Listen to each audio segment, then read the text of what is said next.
Well, we just have a rule on the sideline that guys that are participating in the games, and specifically starters, that they have jackets so they can stay cool. And, as a coach who's coached and played for years, you don't want 1,000 guys in a jacket when it's only 50 degrees outside. You want guys to stand up, be off the bench, and be tough. And some guys had them early on. I asked them to take them off. I asked our equipment staff to take them off. And Ed had one, so I asked him to take it off because I don't want to be unfair and unequal to the other guys. And he got emotional, but he's young, and that's what happens. And he's not playing, and that's hard and it's difficult. And I don't hold anything against anyone. I'm just going to visit with him about it. I love him. I want him to be a part of our team. I want him to be with our team. It's really nothing more than that. You'd be amazed how many emotional things you deal with all the time with players. So this is just one that you see, but we deal with things like this all the time as coaches. That's part of our job. Was it his decision not to come out for the half, or was it your decision? I don't really know, because when we went in at halftime, my mind was on what we've got to do because we lost our quarterback.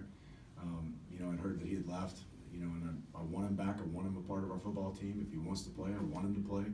I don't, like I said, when you deal with 18 to 22-year-olds all the time, there's a lot of things that are going to happen. A lot of things are going to happen, and you're going to deal with emotions all the time.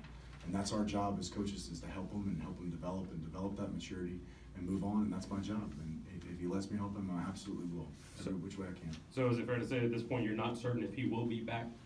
I have not spoken with him. We had a half to play, so that's what our mind was in terms of trying to win the game, making sure our seniors go out the right way, and go 8-3 and give us a chance to possibly play for our side of the league in terms of a conference championship.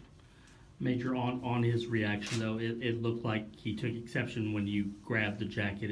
Was that what kind of started, or do you feel like that's where he got angry, or that he felt like he needed to say something? No, I went and talked to him at first, and I think he was upset that I took it from him, and I wanted to go back and explain to him that, I've asked other people tonight to take it off, and I just want you to understand that I'm not singling you out. I'm not trying to pick you out. I've asked other guys on the sideline to take it off. I'm trying to be fair, because when you don't, and you have somebody else